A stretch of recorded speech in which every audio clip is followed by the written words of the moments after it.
வணக்கம் நண்பர்களே. இந்த பகுதியில் நம்ம என்ன பார்க்க போகிறோம் அப்படின்னு பார்த்தீங்கன்னா, ஹெல்த்தியான ஒரு பக்கோடா ரெசிபி தான் பார்க்க போகிறோம். அதுக்காக நம்ம என்ன எடுத்திருக்கோம் அப்படின்னு பார்த்தீங்கன்னா, ஆனியனை நீல வாக்கில் கட் பண்ணி எடுத்திருக்கோம். பச்சை மிளகாய், முருங்கைக்கீரை, கருவேப்பிலை எடுத்திருக்கோம். நீல வாக்கில் கட் பண்ண அந்த ஆனியனோட முருங்கைக்கீரை, கருவேப்பிலை, கொத்தமல்லி போட்டு நல்லா பிணைஞ்சிக்கலாம். கொஞ்சம் அளவு சால்ட் போட்டுட்டு சீரகப்பொடி, மிளகாய் பொடியும் போட்டு நல்லா கலந்துக்கிறலாம்.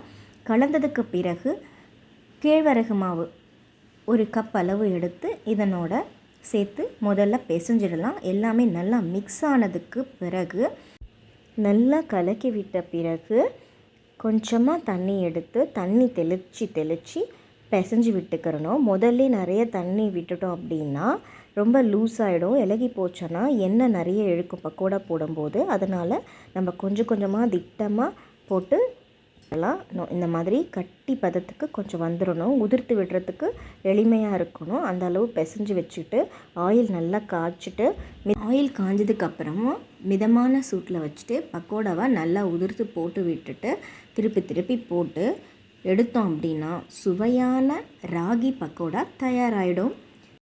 மருந்தையே உணவாக எடுத்துக்கிற இந்த காலத்தில் உணவே மருந்தாக எடுத்துக்கிட்டு நாம் ஆரோக்கியமாக வாழ பழகிக்கொள்வோம். நன்றி.